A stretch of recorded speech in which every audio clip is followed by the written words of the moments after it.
Hi, welcome to the Semantics lecture about if and only if.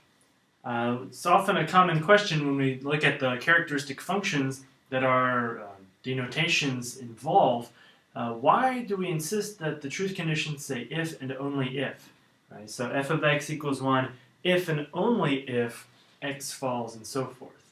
Well, it's because of the way that this expression covers all of our bases when we want to talk about implication. So we talk about if and only if. It's essentially a conjunction of if and only if. So if we look at how if works and how only if works, then we can see how if and only if works. So how does if work? Well, we take an expression like this. I'll get a mocha if I'm at Starbucks. Or something a bit more natural, if I'm at Starbucks, I'll get a mocha. Those mean the same thing. That is to say, anytime I go to Starbucks, I'll get a mocha.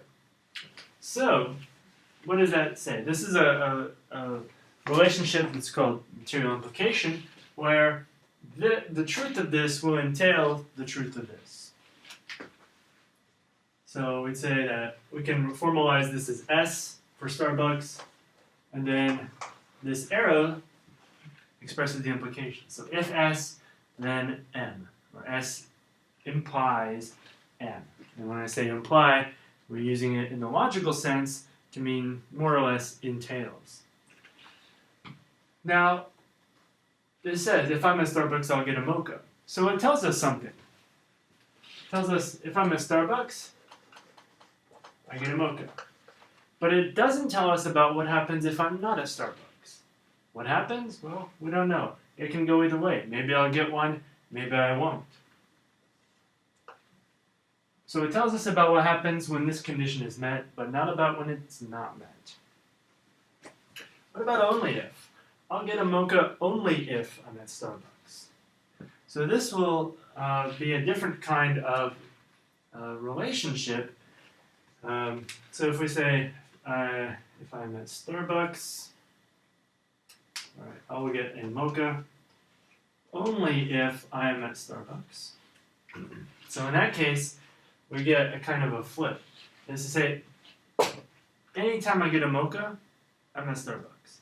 Or to put it another way, I don't get them anywhere else. Every time I get one of these, I'm at a Starbucks.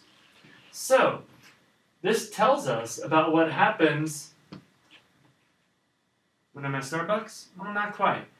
What it tells us is about what happens when I'm not at Starbucks. Because when I'm not at Starbucks, I know that I won't get a mocha. Why? Because I only get them at Starbucks. I don't get them anywhere else. So if I'm somewhere else, no mocha. But what if I am at Starbucks? Well, it doesn't say. If I'm at Starbucks, maybe I'll get something else.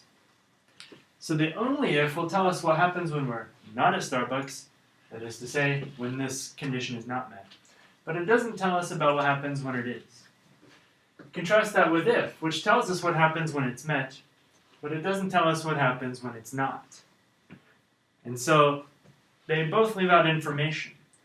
But with our characteristic functions, we want to cover all of our bases. That is to say, we want to know what happens when it's true and when it's false. And so we use if and only if. So the if case tells us what happens when we're at Starbucks. I'll get a mocha. The only if tells us what happens when we're not at Starbucks. I won't get a mocha. And so we get the sentence, I'll get a mocha if and only if I'm at Starbucks, to mean, essentially, anytime at Starbucks I'll get a mocha, and anytime I'm not at Starbucks, I won't. And we express this,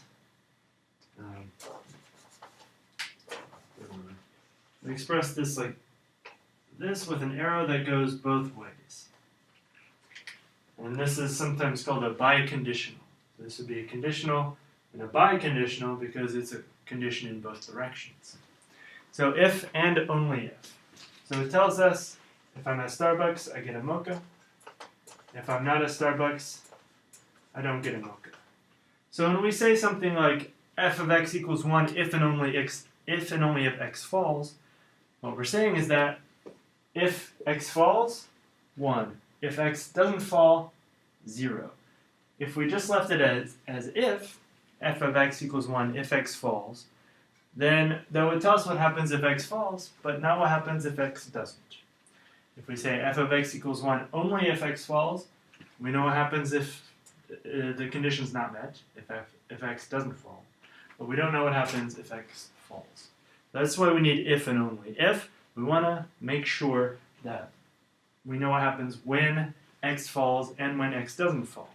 Or if we replace falls with any other function, we'll get the same result.